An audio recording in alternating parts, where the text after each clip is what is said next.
winners. Oh, yeah. We got Mangone. I'm Holden. And in for Keg today is Mr. Spread from runpurebets.com. I really hope that Keg gave you all the promos today because it's going to be, I'm just going to ask you a million times what the promo code is for the bet side spread. I just want you to know that. That's 25 off. Let's get it out right off the bat. And if you're already a member of Run Pure Sports, you know, you're taking advantage of all the great cores that Travis has been giving out. You use the promo code GETBETS, and that will provide you with your first month to, you know, take a sample. And I'm pretty confident that if you do get in there and you spend a month with us and the team, you'll want to continue your membership. So the promo code GETBETS if you're already a Run Pure Sports member. I don't even know who Mangone is today. I don't know where the sunglasses are. It's part of his new persona. I actually like it. Makes me feel like he just goes out and women fawn over him. Mangone, where's the glasses today, my friend? They're always right here. You know. Let's go. Let's go. Sexy. I love it. The people love the shades. So I love the shades. Mangone, Spread, myself, we're going to talk about 6 games. First of all, at the end, we'll talk Thursday Night Football, Dallas, New Orleans. But we got the Bengals and Chargers. Joe Mixon should be very, very popular this week. Bucks and Falcons, Cards and Bears, football team and Raiders, and the Niners and the Seahawks. I mean, this whole season just it continues. Every week we get surprised with a big upset, and we'll see who that is coming up this week. But Spread's going to handle it from the bet side, and Mangone's going to handle it from the DFS side. And I will try to keep these two wild creatures in check as we do it. Spread, the Bengals and the Chargers. This, to me, is a game that I want to watch this week. A 1:00 game on the East Coast. Chargers +3. 50.5 is the total. Wow. And then if you wanted to back the Chargers on the money line, +145, I'm seeing Bengals -160. I think the number one thing I'll talk about with Mangone on the DFS side is the Chargers' inability to stop the run. I think that's obviously going to be big here with the way Mixon has been playing. What are your thoughts on the Chargers and the Bengals this week? Yeah, I mean, you hit it right on top of the head. I mean, it's sometimes the simplest handicap is the best, and that's the case. Can the Chargers stop the run? Because that has been their downfall. You know, they were off to a great start. You know, we're all pegging them in there as a potential Super Bowl candidate, and they have looked terrible lately. I'm a little worried that Herbert's playing with an injury because he's also regressed a lot over the last couple of weeks. I'm wondering if he's carrying something that nobody knows about, because it's kind of inexplicable to me that he could look so good and then become so bad. Obviously, young player, you know, prone to maybe a sophomore slump, but we didn't see it at the beginning of the season. A little bit worried about that. I do think that Bengals have a nice shot to get it done here because, of course, you talk about Mixon, and then they have the great weapons on the outside. And I think the market has been correct so far on the total. I thought that was the best play when this opened at 48.5 on the on Sunday night, and I thought that was a easy opener to go ahead and take advantage of. So did the rest of the market. This number's up to 50.5. I have it at 53, so I think there's still value there. And I think if I were to place one bet on this game, that would be my favorite one. Do like the lean the Bengals there, but not really enough to get involved. This Chargers team has been really tough, you know, really tough to handicap back and forth. You know, they should be so much better. Like at first they were, you know, really good, and now, you know, they're not equal to everything that they have on the field here. So I like the over a lot, even though, you know, the market has steamed it that way. Lean the Bengals, but I think the over is the best play. Yo, man, going on the DFS side, everybody's talked about Jonathan Taylor. I'd say the last 2 weeks, Joe Mixon has been every bit as good. We saw Eckler run into a tough rush defense last week with the Broncos. He was stifled. So a couple of big running backs in this game. Keenan Allen's always got to be in play. T. Higgins is surging. I don't know what's going on with our boy Jamar Chase. Maybe he's getting shadow coverage, and that's just leaving Higgins open a little bit too. And at tight end, I mean, you tell me what you want to do here. So I think there's some goodness in this game from the DFS side. My question for you is, where do we want to attack it? Yeah, this is definitely an interesting game to talk about because you can argue this might be the game of the week when it comes to DFS wise. You know, everyone's going to see the 50.5 total. At Cincinnati, I don't know what the weather is going to be there. Hold it. Can we talk about the weather? The weather here has been great. I don't know where it is in the rest of the world, but man, we got 70 degrees some of these every days. day. I mean, it's just been great. So, I mean, Weather here is great. I don't know what it's going to be in Cincinnati. Maybe we'll have to get Big T out there, with a live. I mean, for now it's low 50s, upper 40s. That's about it. Maybe some rain, but we're so far away. I don't see anything big right now. Yeah, but I could see this being a game where it's a 50.5 total. It's moved up from like the open of like 48, I think it was around, or 49, I forget. And I think people are going to want to be on this game. And I think if you tell me this game, if it's not really owned, I want to be interested in it because there's a lot to like. Joe Burrow, Joe Mixon, Jamar Chase, T. Higgins. I mean, those four are like the core guys you're building with. You can mix in Tyler Boyd, but that's really the core that you're working with on that team. And it does feel like you know where it's going to go. And if they're up, Joe Mixon, they're going to pound the rock because that's what they want to do. And the Chargers, it's not that they're bad against the run. They're willing to give up short yardage plays and not give up the big play, which gives me a little concern about a Jamar Chase this week, even though I think he's just so talented, it doesn't matter. But I do think that's something where they don't want to give up that big play. They want to just give you the short yardage stuff. And that's why they kind of, give up like a lot of plays to the run. And I think Joe Mixon is a really strong play this week. Do you want to spend that price tag is the question. And if the Bengals do get up and the Chargers are giving up all that short yardage stuff, I kind of think this game could play really slow. And that's one issue I have with Chargers games is that I think the Chargers games, if that other offense is hyper efficient and the Chargers are too, it's just going to be crazy. It's going to be like 40 to 45. But if the other team is having trouble scoring, and also on the flip side, if the Chargers are in a situation where they're down, they're willing to go for it at some really weird spots, right? They'll go for it on a 4th and 7 on their own, like 45 or 40, which don't get me wrong, I love being aggressive, and I think that's like a great move, and I'm going to embrace that. But from a DFS side, it can flip the other way where the Bengals just get up 31-30, and then the game gets really ugly. So there's a lot of volatility to these Chargers games where if it's the highest owned game on the slate, I'm going to be a little cautious about it because we're going to be hitting Saturday, Holden. Everyone's going to be like, oh, this is the can't miss game. This game can't miss, Holden. Yeah. It's easy. It's Bengals, Chargers, no chance it misses. Well, what happened last week? I mean, yes, the Bucs, there were points scored, but it was Leonard Fournette for 4 touchdowns. So there are ways it cannot hit. And if this game has ownership, I just think it's more volatile and has ways it can fail that I might go to other games because of that. If people won't be on it, though, there's a lot to like. I mean, Keenan Allen, great play. Mike Williams, too cheap at 5.7K. Jared Cook at 3.1K, obviously a nice cheap tight end option if you want to punt the position. Herbert, yes, he can have his struggles, but we know what Justin Herbert can do. We know the ability that he has and the upside. And then Austin Eckler at 8.3K, another great option that you can easily put your money on. But again, I really, really want to think about what the ownership is going to be because I think that's going to be very important this week with this game. Yeah. So last night I was just going through this here. Taylor is 9-2 on DK. Mixon's 8-1 on DK, and not just for running back. I think those are the top 2 plays on this whole slate this week, the whole slate. I mean, we could throw Justin Jefferson in there. I think, Madison, that maybe some people bring up. To me, it's all about Joe Mixon. Love Joe Mixon. Love the workload he's getting. And the matchup. There's just nothing better. Melvin Gordon ran over this team last week. Javonte Williams ran over. You're smiling over there. Spread. What's so funny? I mean, you're right. I mean, Melvin Gordon, he's my short yardage, 3rd and 4 type of back. Right? Yeah. So when he runs all over you, that's definitely a warning sign. And Brandon Staley, he almost went too far with this idea. I understand where he's going. Hey, let's just, we're going to design our defense to stop the pass. That's where the NFL is going, but it's gone too far, and these guys just get loose against them. I'm with you. By the way, imagine hating on a Melvin Gordon revenge game spread. I mean, come on, he hit in the box, but I mean, that's why he was running all over him. I mean, yeah, come on. Javonte looked pretty damn good too. Marketing points time. First of all, hit the like button, like and subscribe. There's a red box with a sideways triangle there. It's also like a play button. Subscribe to the YouTube channel here, Run Pure Sports, Run Pure Bets. Go ahead and do that as well. Like button would be great. And our code, RPS Heater 25, 25% off your first payment on a monthly subscription. We've got that going on still. You get so much. And I'll tell you what has really been crushing so far.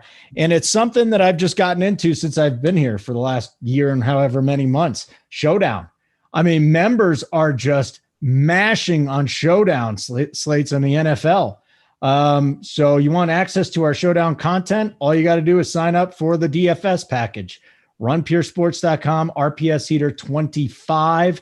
And there's a Monday Night Football Showdown show. We've got the JSU Tony Tambo show. Just so much going on there. Now, you also get our NFL content, our NBA content. We'll have tennis coming up. We've got UFC, everything. And our members went over $1.2 million last week. $1.2 million. Yeah. Gem C13, 6K in the NFL. Slick Dorilla. What's up, Slick Dorilla? 6.5K in the NFL. Char 19, another 15K. Oh, our boy Mangone sitting right here. He took down a dozen. He got a $12,000 in NBA. Rubio, 15K. Tambo, he's qualifying for stuff. JSU, 167Ks. Our analysts and our members are winning. Members never win. That is a lie. Congratulations on the 12K, Travis. What did you do with it? Did you get a harem of women to come over at a salty time of night? No, you can't yet, Holden. We're still grinding. We're still trying to go out here and win. And I got the nice college football final this weekend, so I got to ship that. Once we ship that, then we can go have a good time. So also, I didn't get the on FanDuel. They don't show when you win tickets, right? Like you don't get that on your winnings. I got a bunch of tickets too that were really nice. And when you get those tickets, right, there's overlay. You always look at that right before lock. Look to see if there's any ticket overlay, if there's not filling, and that's what I did. I got some hockey tickets, right, Holden? I don't play hockey every day, but I'm going to use the Run Pure content. I'm going to look at when it hits, I think it's 12/21 is the day. I'm going to look at the content. I'm going to, look at some Vegas stuff because I always like to look at the Vegas stuff as well. We're big Vegas fans over here at Run Pure Sports. And then I'm going to fire away and we're going to bring out the winners. So, be sure to always look at that when you're kind of entering contests. There's a nice little edge with getting in on those tickets, as our boy K. Fowler said. Brett, imagine winning $12,000 and not spending it on women. Well, when your man going, you already get that for free. So, yeah. Spreads full of humor today. Okay, boys, let's go to the Bucks and the Falcons. Mangone was talking about Lenny sniping all the touchdowns last week. That's exactly what happened. Sometimes we just got to deal with that. This line is up to 11 in some places. I'm seeing 10.5. It opened at 10. I don't think you're going to see that again. It's in Atlanta. 50.5 is the total. I'm not even going to mess with them. Plus 425 on the money line if you want to back the Falcons here. Do you have any thoughts on this game? Because honestly, spread, I don't like the way the Bucks have looked the last few weeks. Yeah, this is one of those tough ones. And as NFL bettors, we do this a lot because in the NBA, when you're taking these dogs, at least you can see the stars and, say, hey, well, I'll ride, Shea Gilgeous-Alexander or a guy like that. Sometimes these NFL teams look terrible.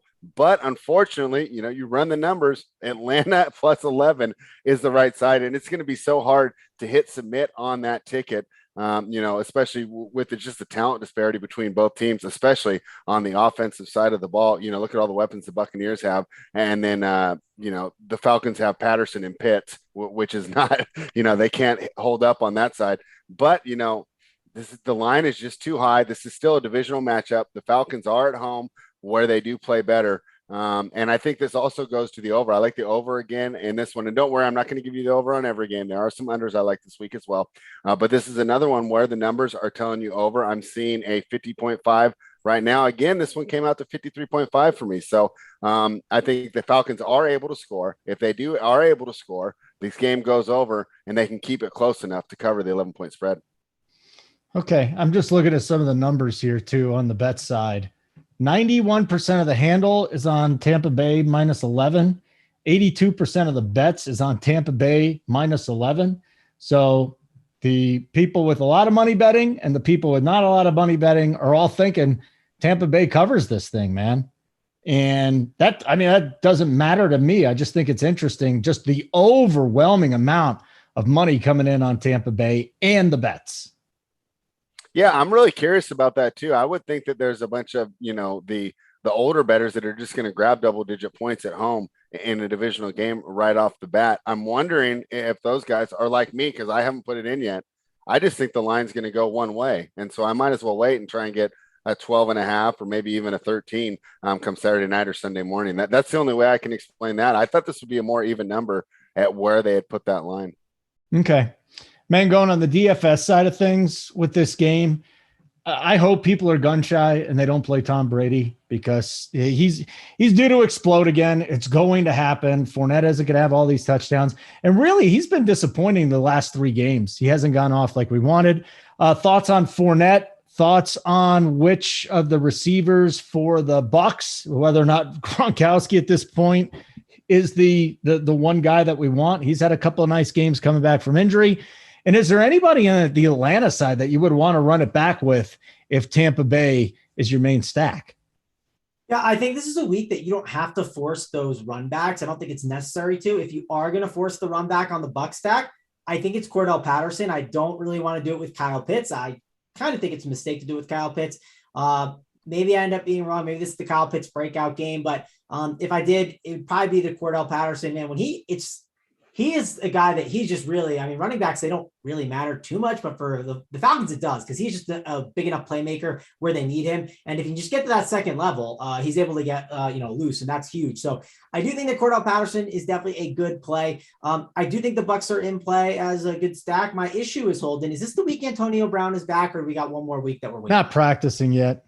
Okay. I know it was close. That's why I asked, because the problem is once you do get Antonio Brown back, I don't know. Good luck guessing who's going to be the guy scoring, right? Because then we'll have Evans, Godwin, we'll have Antonio Brown, then we'll have Gronk, and then it's Leo's in the mix. I mean, it's going to start getting a bit crowded, and that's why I've liked the Bucs. It hasn't been as crowded of a situation. We've had guys banged up a couple weeks, but I do think that Gronkowski, another good play that you can put into your lineups. It's clear that Brady is looking at him, especially in the red zone. So I do think Gronkowski is a really good game play in cash games and in tournaments. And then you can play this stack. I think this is a stack that you can go to, but I don't know if it's going to be one of my favorite stacks. It is in the dome, which is nice as well. But I kind of want to see some ownership on it. I do think it's a spot where Brady is a really good play. I have underestimated Brady's ownerships in some of the past couple of weeks. Like, for instance, last week, Brady was 27% owned in one of my FanDuel tournaments, which, like, that's insane. I know on DraftKings, I think like maybe 2 weeks ago, Brady was, or maybe it's 3 weeks, 3 weeks ago, though, Brady was like 17% in that Millie Maker. And of course, because a lot of public people play in that contest. So I definitely want to think about what his ownership is going to be, because I do think it's hard to figure out which guys are going to be scoring on the Bucs at times, and playing that guessing game as along with spending the price tag on Mike Evans, Gronkowski, and Godwin. If you're mixing in like 2 of those 3, it just starts to become a really expensive stack. So I think it's definitely in play, but I am thinking about the ownership. I want to see how that shakes out. It's definitely one that you want to consider, because they have a 31 total, and you do not want to ignore just not doing a run back. I think no run back is perfectly fine. I'm okay with it. You can just easily fire a Brady stack, Evans and Gronk, and you don't have to put a Falcons guy in there, especially at the price tag that you're paying. Like, imagine playing Brady, Evans, Gronkowski, and then mixing in Cordell Patterson. What do I have money to spend on now? You don't have to force that run back. It's okay not to play it. Mangon, I want to come back to you for this next game. Before I do, though, like button would be wonderful. If you're watching this on tape delay, do it on your way out. Do it now. That would be wonderful. It shows us how much you care about us, even if you don't care about us. The next one that we're going to get to, though, is Arizona at Chicago.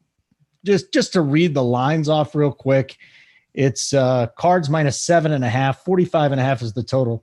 Not a great total, plus 290 on the money line for the Bears. But here's what I'm going to say. I think Kyler Murray plays this week. He's back at practice. They sat him for an extraordinarily long amount of time, weeks 9, 10, 11, the bye, so 3 games.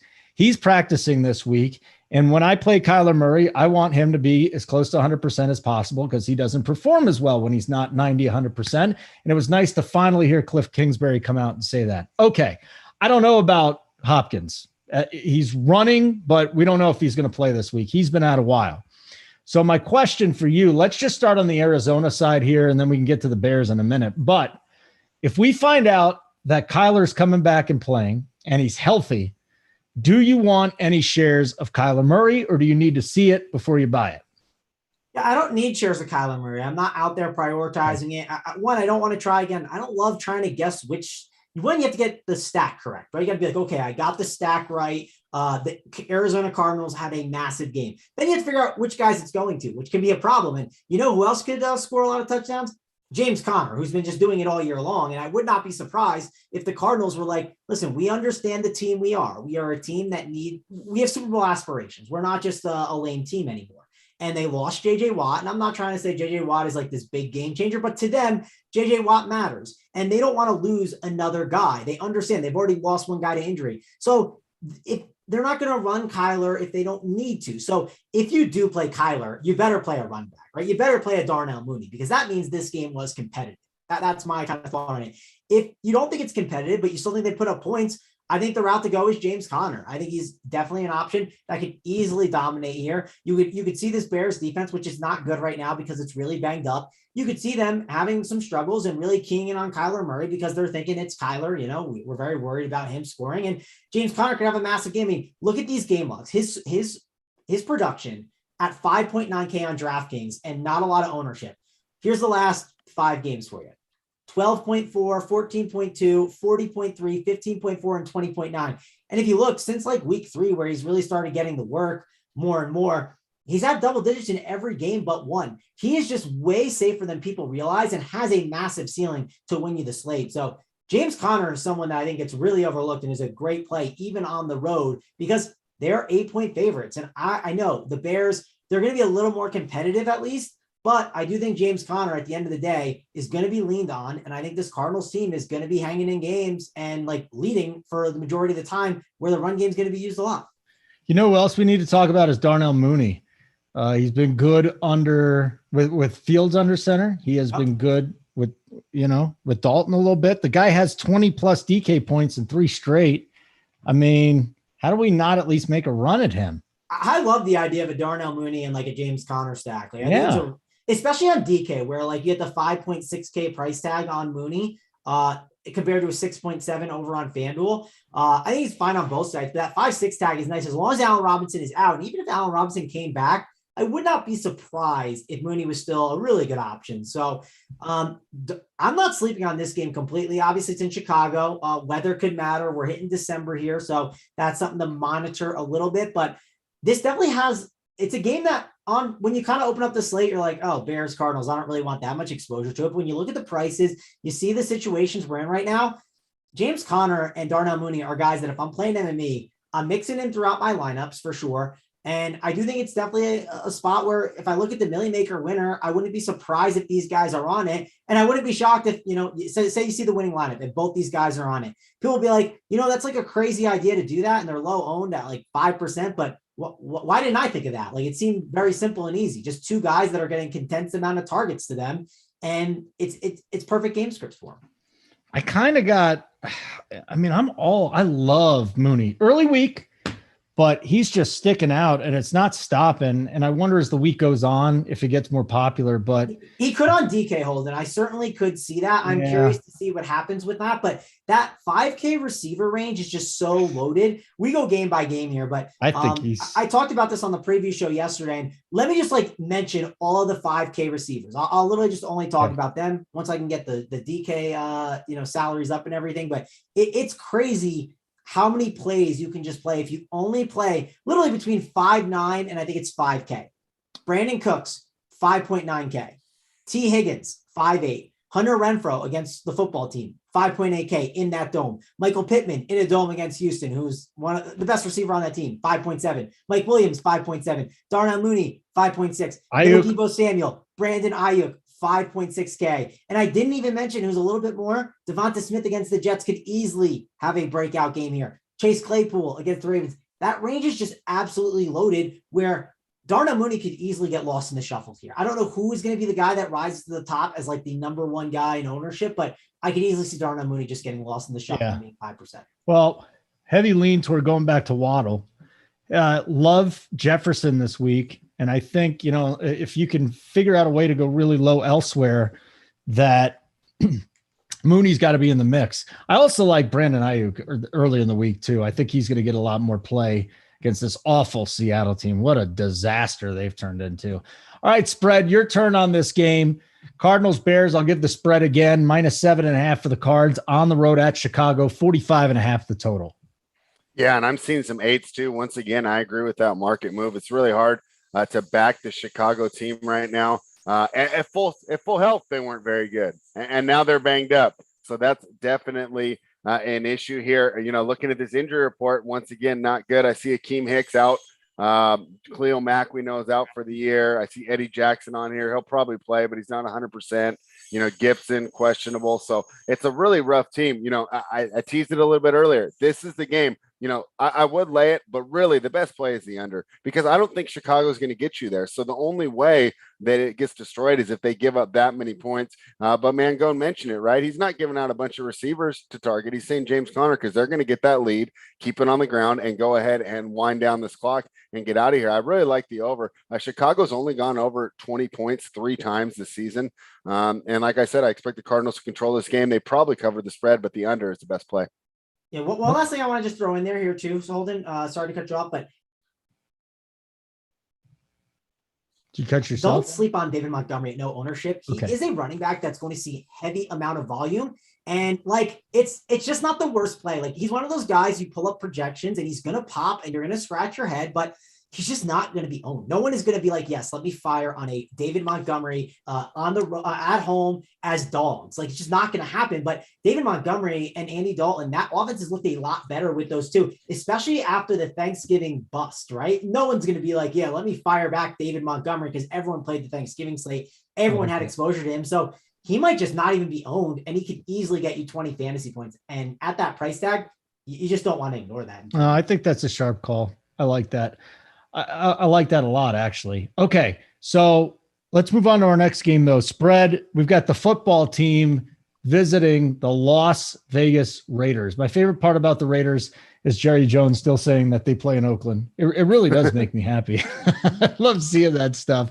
So line here, plus 2.5 for football team. Raiders with a nice win against the Cowboys, 49.5, 50. I mean, that total's, kind of concentrated within that 49.50 range. And if you want to back the football team on the money line, plus 120, minus 130 for the Raiders. I don't like either one of these teams, to be honest with you. I wouldn't be surprised if the football team comes out and, feeling all full of Fanta after getting that big win on national television against Seattle and feeling themselves too much. And then the Raiders, who the hell knows which team is going to show up. But it's interesting, and it's an interesting spread here inside of a field goal spread. Do you have a thought on any of these bets on this game?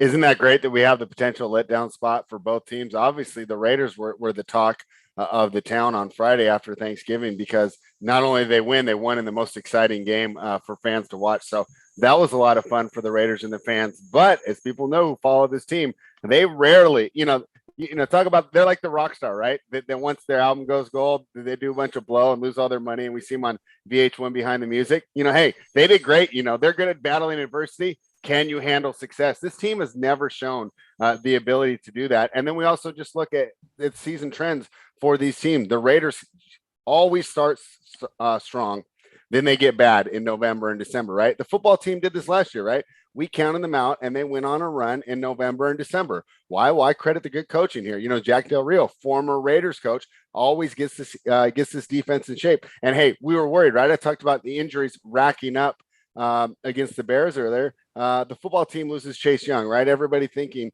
oh, well, that's bad, right? Because we see these great highlights. Because how do most of us consume football nowadays, right? Who watches a full game on Sunday? It's red zone. So all I see is the highlights. So I see Chase Young out there balling, making great plays, beating double teams, getting sacks. And I think this is a huge loss. But red zone's not showing me all the plays where he's undisciplined, makes mistakes, not filling his gap on running plays, right? So he's definitely a boomer bust guy. I almost think that with the stability the defense has without him, that the defense is better without him. And that's hard to say. But, once again, this comes down to coaching. Only a second year, he's going to get there. But a lot of these mistakes really hurt that team. Tough call for me to make picking against my home team. I don't trust them, though. I'm going to go ahead and pick the football team here. And going on the DFS side, there's one guy I'm just going to bring up. He should be the chalk this week. It's Foster Moreau. Waller's going to be out. This guy will get the volume. He'll get red zone looks. He's 2.7. I don't even think it's only a cash play. I truly believe that Foster Moreau, he hits a touchdown here. The problem will probably be the ownership as the week goes on. So talk to me about Moreau. You may not have even thought of him to be honest with you, and I wouldn't blame you. But then Antonio Gibson's going to have a bigger workload, you would think, although Jarrett Patterson could get some work with McKissick out if he indeed is out. There's a few ways to attack this game, man, and just because it doesn't look sexy on paper to me doesn't mean I can't find up a couple gems. Yeah, it feels like the perfect game to just like be like, I want exposure to it, but I don't know how to. And you know what an easy way to do it is? Play the mispriced tight end in Foster Moreau at 2.7, who's basically just Darren Waller in that role and going to get peppered with a ton of targets. And then play Antonio Gibson, who's too cheap with the JD McKissick injury at 5.7K. And they both fit perfectly with the funnels that they have. The Raiders, they're a run funnel, and the football team, they're a pass funnel.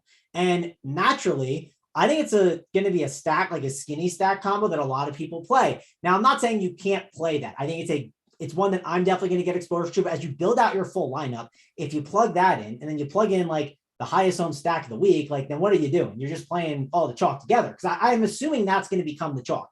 Maybe I end up being wrong, but I believe that's the case. I think it's a great little stack to get exposure throughout your lineups. That helps you play your tight end, especially because tight end is a rough position. I think it's good chalk this week to eat. So I like the Foster Moreau play a lot. And I like Antonio Gibson there because they're going to feed him. Taylor Heineke is someone that he's willing to throw, and he's willing to throw those balls over to Gibson. And, they're just going to be out there. They're going to be out there grinding, right? They're not just going to sit there and not use their running backs. Terry McLaurin might be covered deep a little bit, but he can easily break one and could be a really good leverage play off of a Gibson that I think you need to consider in tournaments, even if the price feels expensive. I do think it's an interesting way to go. And I just think this is a really good game to get exposure to. It's nice that it's in a dome as well. I'm in on it. I think it's a really good one. If you told me, Holden, I had to eat one piece of chalk this week, it was this one or the game stack of the week, whatever it is, I'm going to eat this instead and then find some other stack to go to. And that's kind of the way I'm thinking of approaching this slate right now on a Wednesday. Again, it's only Wednesday. Things can change very quickly. We can have just a running back get ruled out and then the whole slate changes. There can be some guy that breaks COVID protocol and then everything changes. But right now at this time, I think that is what I'm looking at. I'm going to play that little small stack and then find the game that maybe people aren't going to stack up and get exposure to at lower ownership. Okay. I like it. We're kind of on the same page there. I do think there are going to be some pieces from that game too. And I do think that Foster Moreau is going to be super chalk at that price, 2.7. Hold on. Let me check out his price on FanDuel. I don't play much FanDuel. It's 5K. It's 5K, which isn't bad, Holden. I think the thing to talk about with him at 5K over there is I still like it as a cheap option because you can make superstar lineups. I think some people are going to go to George Kittle, and for good reason. The price tag difference is only 1.3K. In cash games, sure, I totally understand it, but you can make the argument in tournament you're getting a lower ownership, and it feels like you're just rostering Darren Waller's usage at 5K, which is nice, and I don't think people will do that or understand that. And I think you might get a little bit more ownership on these high-end tight ends that you should not be getting compared to a guy like Foster Moreau. So I like it a lot. I think you could still go to him over there. And I'm curious to see where everything shakes out, but I think he's a great play still over there. And there's another guy too. I don't know if we have that game on the schedule, but Gerald Everett at 4.8, $200. Coming up next, buddy. You know what? I'll go right back to you then. Let me just remind everybody, hit the like button, subscribe with the little red button. That would be great. And if you haven't already signed up, I don't know what you're waiting on.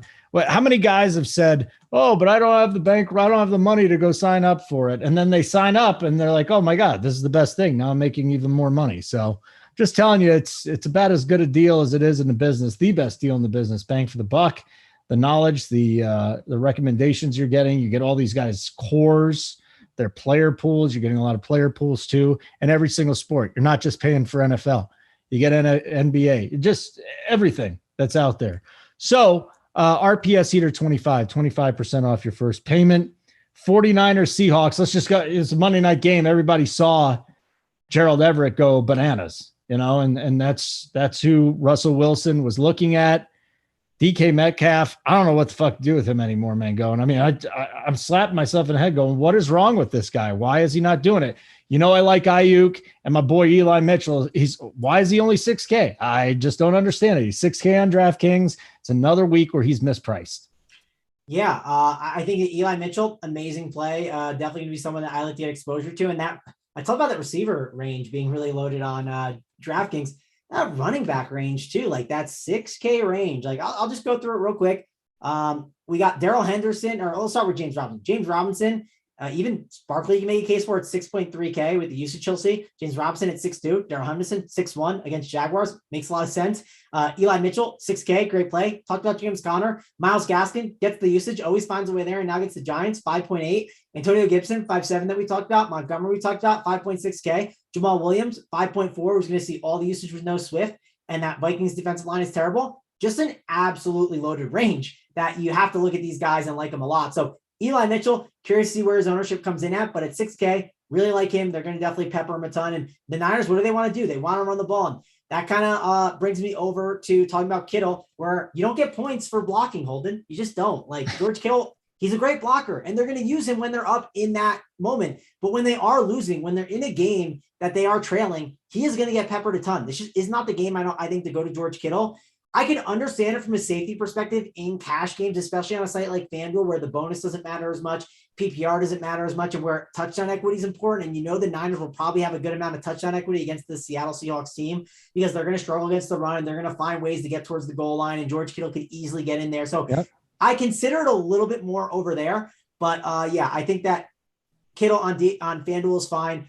Really like Elijah Mitchell on both sites. And you asked the question about DK Metcalf, what's wrong with him? Well, it's partially Russell Wilson's fault. And people forget that when you roster receivers, you are also rostering their quarterback and the ability to get the ball to them. And Russell Wilson, it's just not it this year. And I'm going to take the wait and see approach. I've been kind of taking the wait and see approach for the most part, and I'm going to keep doing that. And Gerald Everett, I know I kind of mentioned, hey, like you're also investing in the quarterback, and Wilson hasn't been great, but because he hasn't been great, you're seeing Gerald Everett get peppered on more short yardage plays. So it makes some sense to go to a Gerald Everett. And also, when I'm playing Gerald Everett, I'm playing a very, very cheap tight end.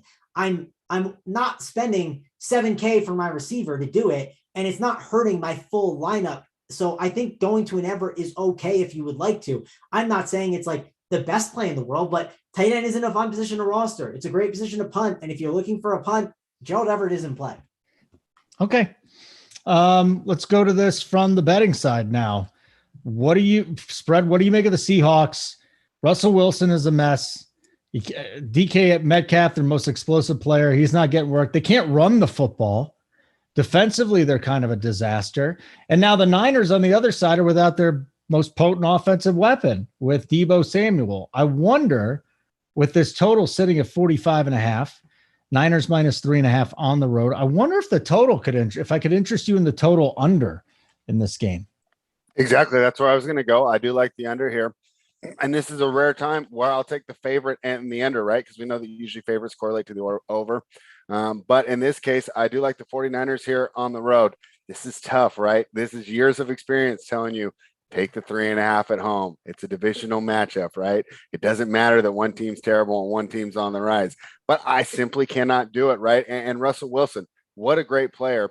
And great players, what do? They mask the deficiencies of their team, right? And he's been doing that so much, right? But Led Zeppelin had a great song, Holden, "When the Levee Breaks," and that's what's happened this season, what a great right? song. He can no longer, plug all the holes in the dike, and it's just going terrible for the team. And what happened? I mean, the offensive line went bad. His scrambling ability went ahead and negated that, right? He was still able to move that offense. The defense got bad. He said, that's fine. I'll just put up 30-something points a game. We'll still win. We'll still make the playoffs, right? And keep this winning tradition, right? And now that Russell Wilson's hurt because he rushed himself back, he's not 100% yet. And I'll tell you what, if I thought he was 100%, I'll go ahead and take the points here, even though they are 3-8, even though they are looking so terrible, right? But he's not himself. He's not the player that willed this team to victory. The last 3 or 4 seasons, as the talent level on this team just continued to drop, but he continued to raise his level of play to make sure that the Seahawks were still in the win column. That's not happening anymore. It's just too much, and him not 100%. And I appreciate his toughness. Great for him to get out there and try to be with this team and not just quit when they're doing terrible. But at the same time, how much is he really helping the team out there? Not 100%. He missed more throws last week than I've seen him miss right over the 2020 season. I mean, it was one of his worst performances. I don't think that he got bad. I think that he's trying to play hurt. So because of that reason, I like the under, and I do like the San Francisco 49ers. Okay. All right. I like it. Again, I think there's a lot of opportunity DFS wise and spread. You and I were on the under in this game, so we'll do that moving forward. Mangone, are you familiar with When the Levee Breaks by Led Zeppelin?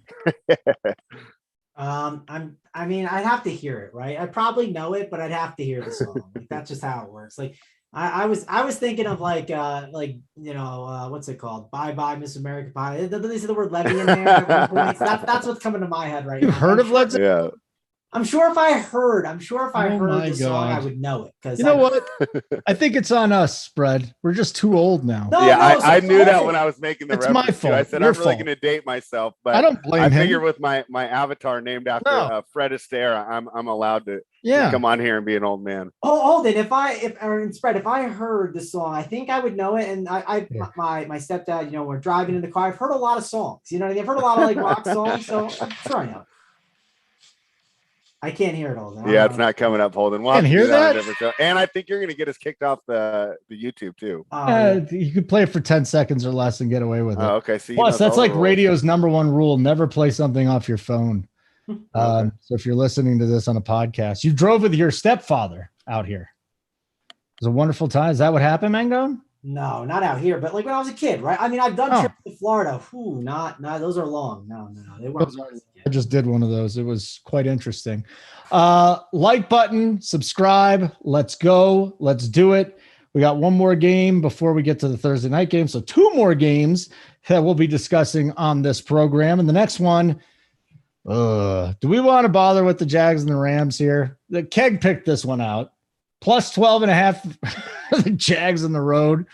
This to me is the type of game where Matt Stafford just goes off. He looks at the competition. Odell goes nuts. Cooper Kupp goes nuts. Darrell Henderson goes nuts. Higbee, like 2 or 3 of these guys could go absolutely bananas here. But we'll start on the betting side here. Spread, Jaguars plus 12.5. I mean, I don't want to take the points here. I don't care how bad the Rams have been playing. They should just take out all their frustrations this week. Yeah, I'm getting a 15 on this game, Holden. What? 15? I have the Rams by 15 at home. Wow. Jaguars are bad, right? And it's got to be tough to be a fan of this team, right? Because you were waiting for Urban Meyer to take that USC job, take that LSU job. Every single college job that doesn't get filled by Urban Meyer might mean another season of that incompetence at the helm. And I'll be honest, I was wrong. I thought that, he would be able to translate to the NFL, but that's obviously not the case. They're going to be an interesting situation if he is one and done, or if the Khan family decides to bring him back. But let's look into this game. I mean, you got it right on the head. This is a Rams team that's struggling. They've dropped 3 in the row.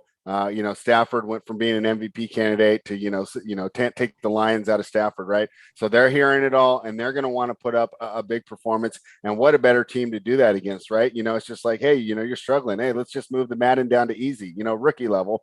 I'll score, grab 48 points, remember how to play the game. I have a feeling that that's what the Rams are going to do this week. So I do like the Rams to cover, but hey, you never, no one's ever bought a house or a yacht by laying double digits in the NFL. I'm fine if you want to stay away. How do you know? That's a good point. I don't know that for sure. Okay. I'm not aware of anyone that's ever bought a house or a yacht laying double digits in the NFL. If you have, make sure you comment, right after you like and subscribe, then go ahead and comment in the chat. Okay. Maybe, you can send us a picture of the yacht, great house that you did laying double digits in the NFL. And, we will congratulate you. That being said, it's a tough bet to make, because it's really, it goes against all your instincts to lay that many points, but there's no way I get behind the Jaguars team here. All right, let's do this from DFS. Mangone, with me or against me on the Rams this week, where there's just going to be a ton of stuff to look at?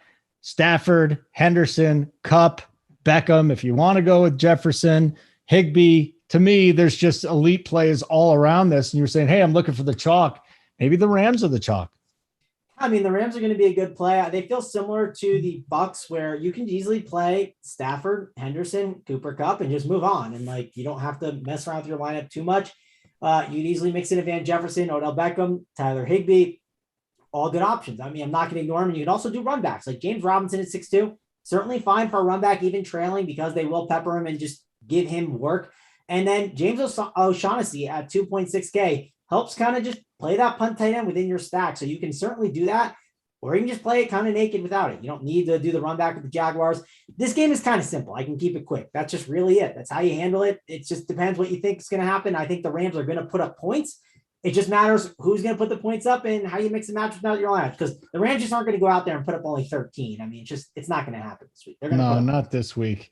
I think you're just going to have to hit the right combination. Like, who's the guy that blows up? Does Kupp blow up again this week? Does Beckham make another great catch? There's a lot of different ways to go there. Kupp can have a big game. Don't get me wrong. It always depends on your construction. And also, like, for instance, let's say Cooper Kupp puts up 28 fantasy points, which is a great score. You might not need him because, you know what? There might be like 3 guys at that 6K range that go for, I don't know, like 25 to 30 fantasy points. And at that point, you don't need his raw points. Now, if he goes for the 40, like we saw it one week, I think it was like week 3. I heard one of our shows talking about it. Like Devontae Adams, he put up 40 fantasy points. And I don't even think he was in like the team that got 3rd place in a GPP, which that's crazy to think. So if you have the money to get up to Cooper Kupp, sure, get up to him, but it's not something I think you need to prioritize in your tournaments. Don't feel like, oh, I can't fade him, because there are a lot of really good plays in that mid-range that could easily get there, and a mid-range build can get it done. So not saying I don't want to play any Cooper Kupp, but it is something to think about with your full lineup construction. What is the drop-off? Like, do a 2v2. If you're playing Cooper Kupp, do a 2v2 and see what it does for your lineup. And I think that's an important thing to do when you're kind of looking at making your final decisions. Okay, guys, like button, guys and ladies, like button, subscribe to the Run Pure Sports YouTube channel. Look for the Run Pure Bets YouTube channel too. They got a ton of subscribers over there. Thursday night matchup spread. I got the Cowboys -5, -4.5, I'm seeing a -4. Visiting the Saints. Dak's going to have all his weapons. Plus they get DeMarcus Lawrence back, but Cooper's back. Lamb is back. The Saints +5. It looks like Taysom's a go there. I think if he's healthy enough, he's going to be going. Total is 47.5.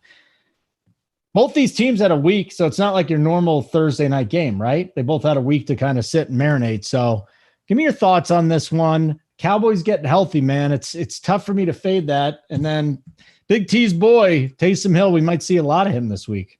Yeah, I'll be interested to see how his core looks if he's able to make that big play. That'll definitely take some gumption on his part. So Holden, we know that the NFL is a coaches league. I'd say I have the major 3 sports in North America that the NFL, the coaching matters the most.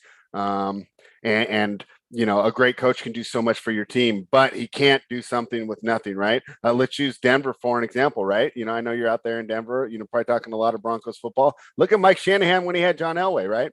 Hall of Fame coach, one of the best coaches in the NFL. Then he goes to Washington, average quarterback there. He seems like an average coach, right? Did he forget football? Did he become a worse coach? No, that's how important the quarterback is. So as much respect as we have for Sean Payton and how good, you know, he is as a coach and play caller, and I'm sure a majority of us would want him over as the coach of our team over the coaches we currently have, Rich Bisaccia. But with Trevor Siemian in the backfield, or now it's Taysom Hill, I just can't back this team. You look at a Cowboys team that's going to be looking to get going after an inexplicable loss to the Raiders. They should not have lost that game. Of course, the weapons weren't there. Now they start to come back. They've got a week off. And then, of course, McCarthy's out, right? We're talking about coaching. Oh, yeah. Does that even hurt the team? Because okay, I have many criticisms of McCarthy, right? But one of my biggest ones is his in-game decisions, right? So it's not like with him on, you know, not being there, it's almost like I don't see how that's a downgrade at all. I'm not saying it's an upgrade, but it can't get any worse than where it is. So, you know, you got tough news for Sean Payton. You know, well, I'd love to flip those. I'd love to flip those coaches, right? Give Sean Payton that roster, they would by far be the best team in the NFC. But they have Mike McCarthy. This is a long-winded way to say that I'm taking the Cowboys. Taking the Cowboys. Okay. Mangone, just look at a showdown, I guess, is what we'd look at a showdown slate. There's a lot. I mean, there's a lot here. I don't know what's going on with Zeke Elliott. They feel like, you know, he's gonna play and he's gonna get his workload, but then there's been talk that Tony Pollard's gonna get some work. You know, on both sides of the ball. I don't know what's gonna happen with Kamara this week. He might not play. Does that put, you know, Mark Ingram right into the mix? Any just initial thoughts, an outline for how this Dallas-New Orleans game goes? Yeah, I mean, this Dallas New Orleans game, it's going to be interesting to see how it plays out. I think both these running backs are good plays in Zeke and Pollard. You can't ignore them. I mean, I'd love to see what's going to happen with Taysom Hill. That is going to be very intriguing. And it feels like a day where, I don't know how many Saints you're going to really want to play on your lineups. Like, I typically like to play like in Showdown. I typically like to play the underdog, and I like to play the underdog 4-2. And I don't know. Let's say you do play a 4-2 of the Saints. Let's say that you decide to go with that route. One, no one's going to do that, because imagine just only picking 2 Cowboys and picking 4 Saints. Like, good luck trying to figure out which 4 Saints it's going to be. It's a really interesting build to go that route, because that'll be super contrarian, and it's a way to solo ship and just play really good plays. Like, you can play high owned guys and just play that kind of route, and it can easily work. Now, if you're playing like, the 5-1 Cowboy stack and going all in on that, you can consider going to the defense if you want to. If you think Taysom Hill's really hurt and banged up playing, I don't really play the defenses too much, but this is a game that I think I'm going to play with the kickers, because being in a dome, I think those kickers are going to be really valuable for the showdown slate. So if you got a run game where you see Zeke and Pollard running a ton, feel free to put that Cowboys kicker in there, mix them in, because if they don't end up getting it into the box, they're going to get a lot of yards on the ground, and then you get those field goals, and that adds up quickly for that cheap price tag. So it's definitely a very interesting slate. And I think overall, I'm going to play it, but I'm going to play a little lighter. I don't think it's one that I need to fire on, and not one that I have a strong read on. But if we do get a good read about Taysom Hill being like the starter, right, feel free to put him in your captain. Check out what Big T's doing, because Big T, this is his slate. And, this is when you use that code RPS Heater 25, Holden, you get 25% off. You check out Big T's player pool. You check out the Showdown playbook. You check out Hoop's core, because Hoop has been crushing it on Showdown. So check out all that stuff, and don't miss out on our Showdown show that we're going to have as well. I mean, there's no doubt that Taysom is going to be the Showdown captain from the big man. I mean, it's just like, it. And it's not like I'm gonna wonder if anything's okay with Big T. Did someone take over his content today? Like, I'm definitely gonna be very curious if it's not. So hey, Spread, I'm a big fan of the bet side. I love doing shows with you guys too, especially live shows with Keg. You got a great NBA show. Why don't you plug the bet side real quick before we get out of here? Yeah, like I said earlier, runpurebets.com. If you're already a member of Run Pure Sports, go ahead and use that promo code GetBets. And that will allow you to get a free month of the bet side. And I think that once you give it a try, jump in the Discord, check out all the plays. Of course, the live shows that are behind the paywall, you will be happy with the money that you spent. For those of you not ready to make that plunge, hey, you want just to get a little taste? We do it every day, 3:30 Eastern. I'm on there, and I bring guys over there from the DFS side. Travis did a great job yesterday. When Travis is on, I get a ton of viewers, so I love having Travis on. But every day we go over the slate, and we go over it from a bet side. We go over the sides and the totals, and then we hit the DFS. And hey, you might think, oh, well, I don't do one of those things. I don't want to watch it. Guys, these are correlated so much. So much of the stuff that happens with the people jumping in and out of the lineup, who's going to soak up the usage, these type of things, they correlate so well. I love doing the show, and it's made me a better analyzing the DFS side, just learning that with these guys. So every day, 3:30 Eastern, we have a separate YouTube channel. So just because you're subscribed to Run Pure Sports, you're not going to get the notification when you check out my show. I tweet it out every day. You can join there through the link. Subscribe to that one as well. You'll get notified when we go live. And of course, for your NFL content, I come on and I host with Tyler, and I have Tyler pretty much walk through the card, and that kid's been on fire this year. Our next one will be a prop show. We will do it on Friday, and I think we do that one at 5 Eastern, and I know that sucks because it goes head-to-head with the hardwood if you're building a DFS lineup, but never fear, that content it's not evergreen, but it's green for 2 days. You can catch up on Saturday. You can catch up on Sunday morning, and Tyler's prop bets are going to be winners. So, head over, check out runpurebets.com, subscribe to the YouTube channel, and you'll get a chance to see all the great content we are providing. All right, great stuff, Spread. And then Mangone, RPS Heater 25. It's not just NFL and NBA going on, is it? We got a lot of other stuff happening. Yeah, I mean, we got college football. MMA is back this week. I mean, we got it all here, so be sure to check that out. Should be fun. And again, if you love sports, this is the place to be. I mean, it's in the name. Run Pure Sports. Sign up and get in on the winners. It should be a fun weekend and fun DFS sweats. All right, guys, hit the like button on the way out, guys and ladies, and subscribe to the Run Pure and Run Pure Sports and Run Pure Bets YouTube channel as well. Simon, thanks for making us look good today for Mangone and Spread. I'm Holden. Keep running pure. Simon, get us out of here.